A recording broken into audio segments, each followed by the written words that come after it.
Hi everyone, Miss Shannon again. Welcome to Let's Do Science.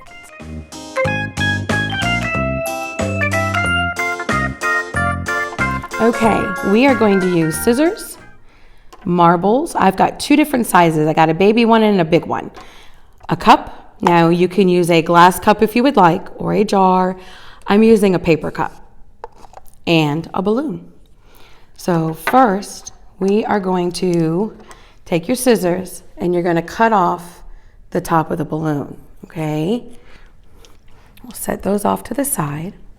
You're going to set those off to the side too so they don't roll away. And then you're going to take your balloon and you're going to fit it over your cup. Of course, mine's going to be complicated this morning. That's why I brought multiple cups. Let's try a different cup.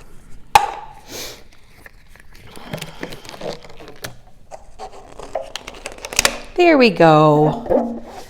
So fit it over the top of your cup or your glass. Okay, and what we're gonna do is, this is just kind of a little fun game. If you get bored or it's a rainy day and you can't go outside, we're gonna take our marbles and we're gonna see if our marbles will bounce.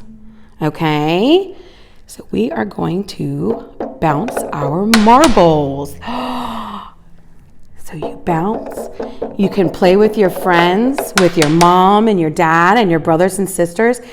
See how many times you can get your marble to bounce. See if a bigger marble will bounce differently. That one goes a little bit higher, doesn't it? It's just a little fun game that you can play and that you can have fun with on those rainy days, and just something fun for you to do, okay? And this is all stuff that you have at home. Have fun. Thank you for joining me for Let's Do Science today. I hope your project turns out well. Please post your videos on our comment section on Facebook so we can see how well your project turned out. See you next time. Bye-bye.